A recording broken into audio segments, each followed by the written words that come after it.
Well, good morning, grace and peace to you. It is, as always, a joy to be here among you, and it's a real honor for me and for Carly. I knew I loved you from the time I was here last time, and I kind of figured Carly would, but I didn't realize how much, and I'm afraid I'm not going to get her back on the plane with me. So, anyhow. I want to talk with you today about friendship with Jesus, and as a piece of that, we need to talk. We've been talking a lot about hearing from Him, but we're going to need to talk today about silence. And what do we do in the moments, perhaps seasons, where we don't hear anything? And let me just begin. I'll use my friend John's question to me that highlighted a certain exaggeration that can twist this relationship of student-teacher, of friendship with Jesus. And he asked this question. It was years ago, but it was kind of poignant. He said, I had an aunt who the Holy Spirit was always talking to her. I mean, and he, told her what to get for lunch, and he found her parking spots, and, everything was miraculous all around her. And he said, and somehow it just didn't seem real at all. And I backed away from that. He said, but then on the other hand, I kind of feel like God's mostly absent from my life, and I'm kind of on my own. And he said, somehow it seems like there's got to be something between those two extremes, and I just don't know what that third way is.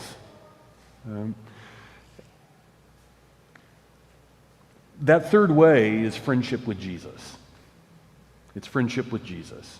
And that's what I want to talk with you about this morning.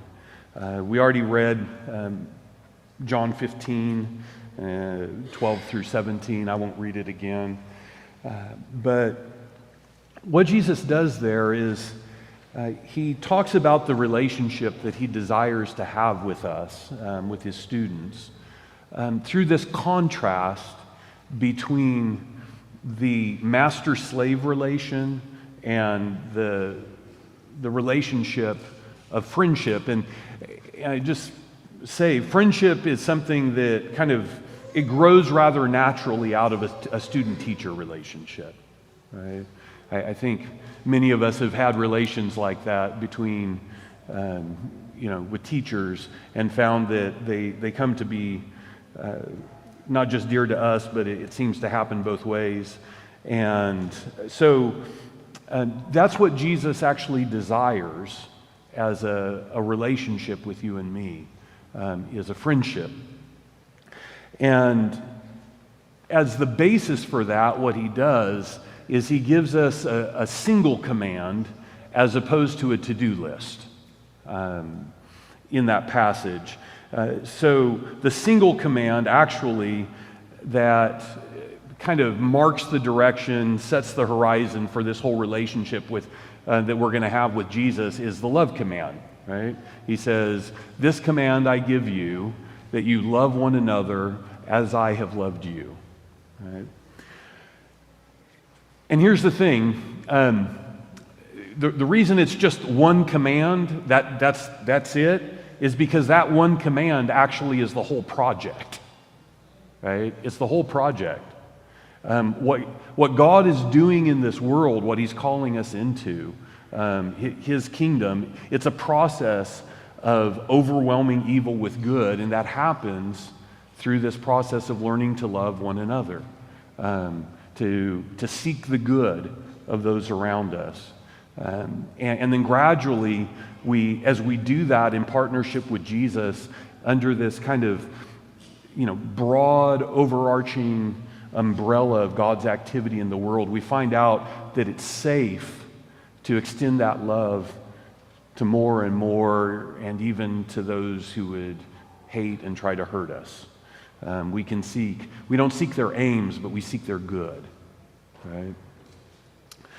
And so the one command that sets us up for friendship with Jesus just is the project of loving one another and thus working with them in this world. And so if you think about the difference, he says, slaves don't know what their master's doing. So I'm calling you friends because everything that the Father's told me, I've passed on to you. The slave is the one that gets the to-do lists, right? You give a to-do list to a slave because he can't be trusted. He doesn't understand the overall project. He's not brought on the inside. And so the slave is told, go here, do that, pick this up along the way, and it's all the detail stuff, right?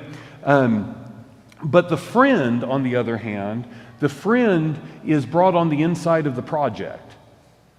He understands what, in this case, what Jesus wants done. He's given a vision of that, and then he's set free, right, to pursue that in the ways that he sees, and to take initiative and to be creative. And part of what we delight in with friends is the fact that we don't ask them to do things, that what they do, it's what they thought of themselves. Right? We take great joy in the fact that another person thought of the gift that they're giving, right? You already know this, like within your marriage relation, for instance. If you have to go and say, hey, could you get me this? It almost doesn't matter if he gives it to you, right? It matters more if he thought about it. Right? And so, within this relation that we're called into, a friendship with Jesus, listening to God, learning from Jesus today, it's not something in which we should expect to be continually told what to do. Okay? God delights to see us act freely and responsibly based upon what we see. Now, as good and right and as contributing to his project, he wants to put that into our hands. And so this other passage that we had read before I came up, or performed in Matthew 25, helps us get an understanding of this difference between a slave and a friend, or even kind of qualities of servants here. Jesus in Matthew 25 and then also in Luke 17, and I'll tell you a bit about that passage, Luke 17, 5 through 19. He uses a phrase that only shows up in these two places. It usually gets translated unprofitable servant. You could translate it useless slave, worthless slave, something like that. But in both cases, what it does is it describes a person who simply will not act, will not do anything without specifically being told to do it. Right? So in Luke 17, 5 and following, we won't read it, I'll just tell you, Jesus, he talks about, he says, if you have a slave and he comes in and you have to tell him, gird yourself and serve me, and then you can feed yourself, right? You wouldn't expect that after he does that then he shouldn't expect then to be thanked for what he did. And the point there is not that the master would be ungrateful for what the servant does. The point is that the master has to say, hey, do this, right? That the servant isn't prepared to take initiative on his own. And so he says, if you don't do anything except when you're told, when you've done everything, what you should say is, well, I was a useless slave. I was an unprofitable servant, right? Now, that doesn't mean that we're all destined to be useless slaves, unprofitable servants. There's an alternative, right? And we'll talk about that in a minute. And spoiler alert, it's when we take the initiative ourselves, and it's moving towards this friendship relation. But we'll come back there. But the other place where you get this useless slave description is in Matthew 25. And in Matthew 25, you have this man who brings his servants to him, and he's generous. He gives to each of them large sums, each according to their ability. 5, 2, 1 talent. A talent is a big chunk of change, okay? And part of what you have to notice when you read through that story is that when he gives it to them, he does not tell them what to do with it. There's no specific instructions. It just entrusts it to them. And then he goes away on this journey. Right? And so he finds out what's in the person based on what they will choose to do. Will they take initiative or not? Now, when he comes back, 2 of them have taken initiative, and we'll kind of look at that in a moment. And those are exemplars for us. But there's the one who received 1 talent that goes and buries it. And when the master settles accounts, let's put it that way, he refers to this one as a useless slave. And again, the reason is that this is the one who simply won't do anything without being told what to do.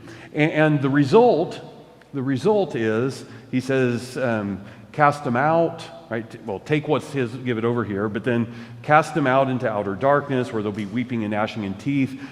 Let me just say something about what that's about.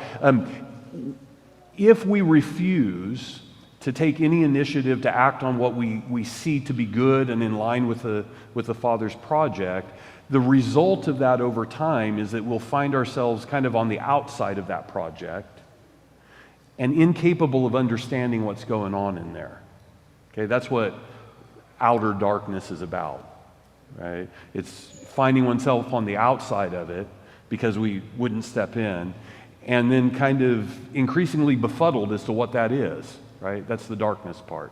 And in that state of life, if we don't enter into what God's doing voluntarily, if we keep ourselves on the outside, the result will be a life of regret, weeping, and frustration, which is what the gnashing of teeth thing is. I don't know about you, but pain, it's not so. I don't grind my teeth when I'm hurting. I grind my teeth when I'm trying to do something that's not working. I'm frustrated. Right?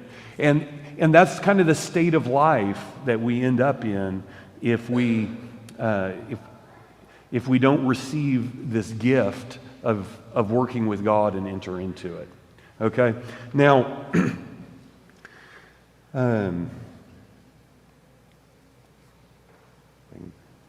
there we go. My tablet didn't want to change the page. So at this point, we need to say a little bit about silence. Okay? About silence. We opened with Dallas's story day before yesterday, and how Dallas Willard, when kind of pressed, needed to make a decision. He was perplexed, asked a friend, and a friend spoke these words that if you enter the university, the church will remain open. If you go into the church, the university will close to you. And that landed in such a way that he saw that as more than just his friend's word. It was a word from God, right? It was an insight that came from him. So we've been talking a lot this weekend about hearing from God. And it's vital, it's important, because Jesus does still speak today.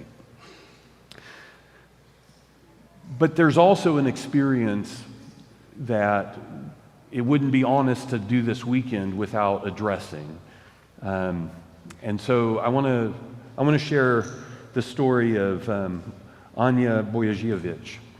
Okay, and Anya was born in Skopje, North Macedonia, to an Albanian family there. At the time, it was Yugoslavia.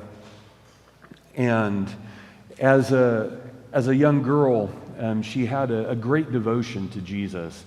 She was stirred to really give her life in in a profound way to him.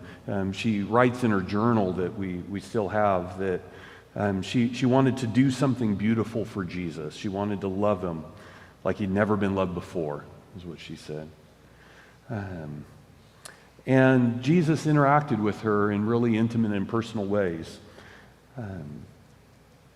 He guided her. She saw, events come together. The sorts of things we talked about this weekend, those kind of triangulations. She had insights that were given. She burned deeply with a sense of his presence and of his ongoing help. Her prayers were answered. She saw opportunities appear with timing that was just uncanny. And moved by this love for Jesus and the thrill of co-working with God, Anya left her homeland. She became a missionary, and she moved to India. She left everything for God, and then God left her. At least that's the way it felt to Anya. Suddenly there was this silence. She couldn't feel anything anymore when she prayed, and she wasn't hearing from Jesus in the way that she used to. And it was perplexing and it was difficult. She wrote in her journal, "Where's my faith? Deep down there's nothing but emptiness and darkness. I no longer feel like I'm praying. I say the words of the community prayer, but I can't get the sweetness out of them anymore." And yet, in the midst of that, Anya carried on.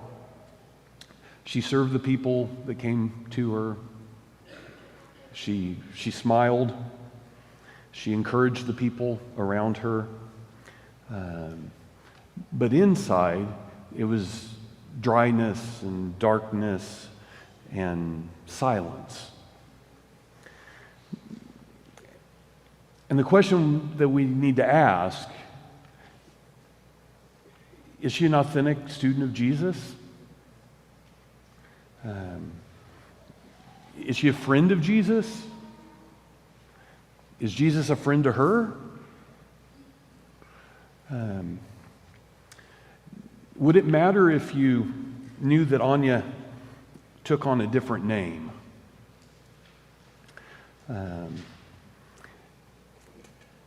When she joined this missionary order, she took on the name Teresa and soon came to be known by the world as Mother Teresa. And you see, in the midst of the silence, she carried on.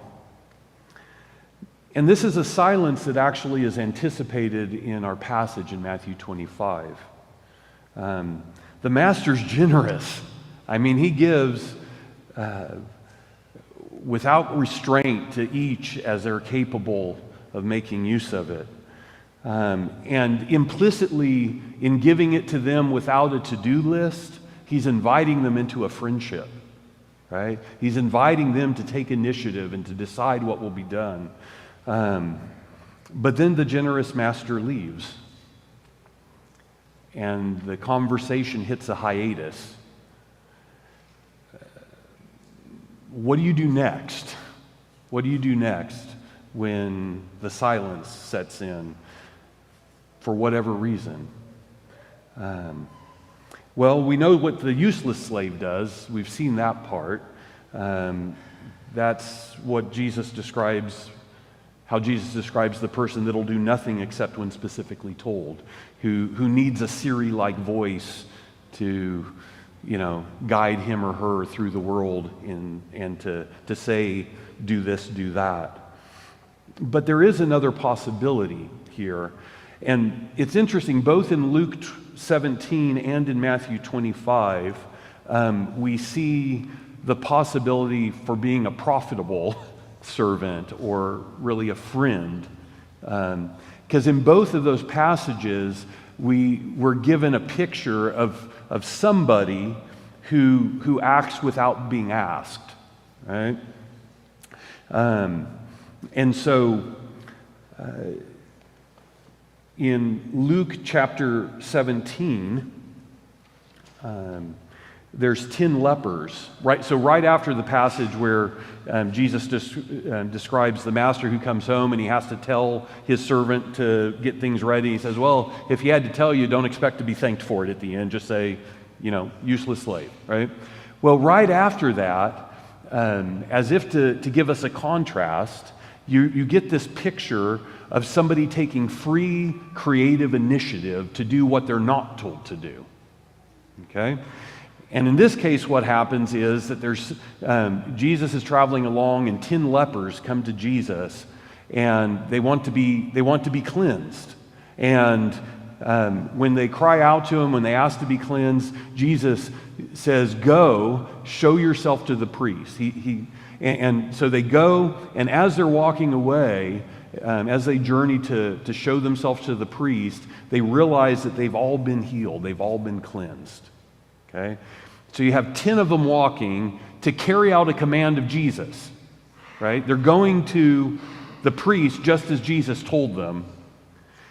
And one of them stops when he realizes that he's been cleansed. And he actually takes a detour from obeying the command. I mean, think about that. They've been told to do something. They have a positive command from the Lord. And this guy, he stops and he thinks, it's not I'm not going to do that. He'll complete it. But first, there's something else I need to do. And out of his own initiative, he turns around and he goes back and he comes to Jesus to say thank you. Right? And when he does that, Jesus, first of all, he's like, and by the way, that's the Samaritan, of course. So he takes initiative. He comes back to Jesus, and Jesus says, "Where's the others? Weren't all 10 healed?" And then he tells this man, "Go in peace. Your faith has saved you." And so often it gets translated there, "Your faith has healed you." But the word is actually, "Your faith has saved you." And you see, everybody had already been healed. It says a few verses before, all of them were healed, right? Something else has happened here. By him taking this free initiative and coming back to Jesus to do what he knows is good for Jesus, just because he sees it, right? Not because he's told, just because he sees it. He's entered into a relation. It's the relation of friendship. The relation of friendship. And Jesus honors that. And he praises him for it. Likewise, within the parable of the talents there in Matthew 25, those who work with their talents and make more, they were never told what to do. But the master, he's delighted that they've taken the initiative. And he's delighted to see the effectiveness of what they've done. So self-directing in the master's interest, in Jesus' interest, right, results in this increased capacity for effectiveness, right? And so the ones who work and make more with this, even though they weren't told what to do, they're given more, right?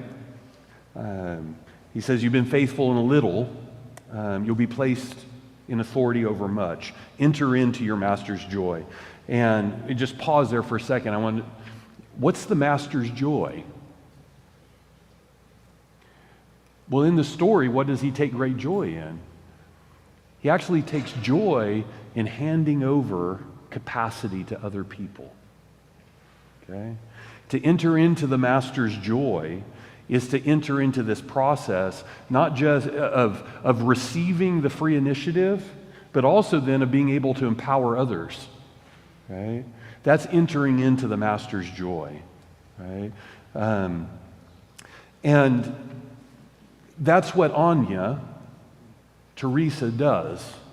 In the silence, she tended to dying lepers, and she fed orphans, and she greeted each person that came to her as if he or she were Christ's himself, as if her long-lost love had returned.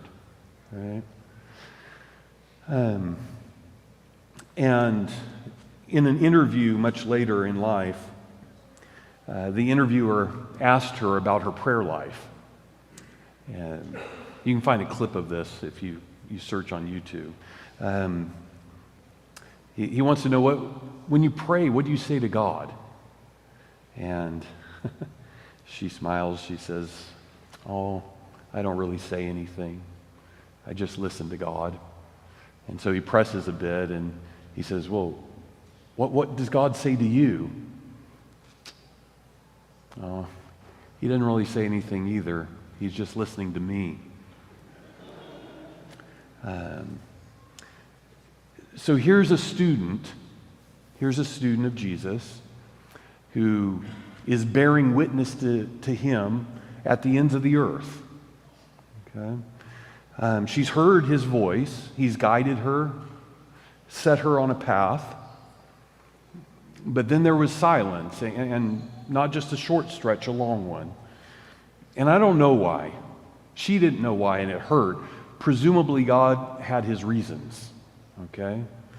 But I do know this. I know that the silence was not as complete as she felt. And I know that because I know that God spoke to other people through her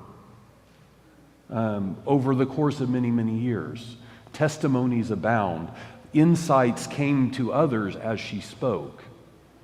So it's not that God was silent all around her, but there was a silence in her in some way that was hard.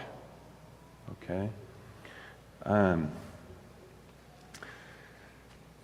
But in the silence, God and Anya, Mother Teresa, they listened to each other, and together they served the people around her, and they healed the broken of the nations, and the pain in her silent soul somehow absorbed the suffering that was around her. And so in the end, after reflecting on the very real, the reality that Jesus continues to teach, and he gives insight today that is him interacting directly and personally with us. It's also true that sometimes for periods that and for reasons that we don't know why, that there's silence. Okay? But what's learned in that is that ultimately the experience of hearing isn't the most important thing. But actually that friendship, that love that passes between us and Jesus and translates into the work we do with him in this world, that's what matters most deeply. Okay? And like every other true friendship, it's capable of flourishing even in the times when words fail. Okay? And so I want simply to invite you, if we've been talking through the weekend, ask for Jesus to teach you. Ask for a word. Let him know that you are open. But I also want to encourage you, if you're going through a time where those electric insights have faded and the feelings just aren't there, and maybe you feel like God's further away than he has been. I want you to know that whatever the feeling is, God has not left you altogether. And if you will walk forward with him and do the good for his project that you see, and do this out of love for him, right, he will continue to work around you. And there will be blessing that will flow in the places that you're at. And if there's some pain in this moment for you, that may be a pain by which you actually bring healing to those around you. and it will last only as long as ultimately, in God's wisdom, he knows it's good for you. Okay? And so I hope you can receive that as encouragement. I'm so grateful for being able to be with you. If I may, I want to end with this prayer that we've been praying this week.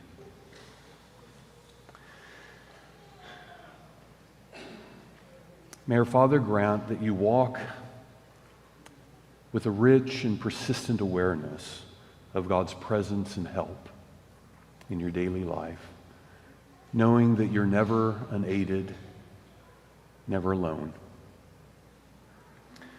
May Jesus' words and the calm thrill of hearing them orient you, both today and for eternal ages to come.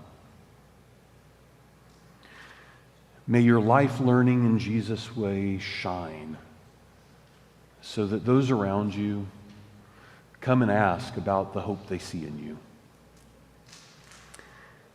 And in the stretches of silence, in the moments when you hear nothing, may your hand be steady and your footsteps sure, so you may work with Jesus nevertheless. And finally, may you grow unceasingly in friendship with Jesus, and may you enter ever more deeply into your Master's joy. May it be so. Amen.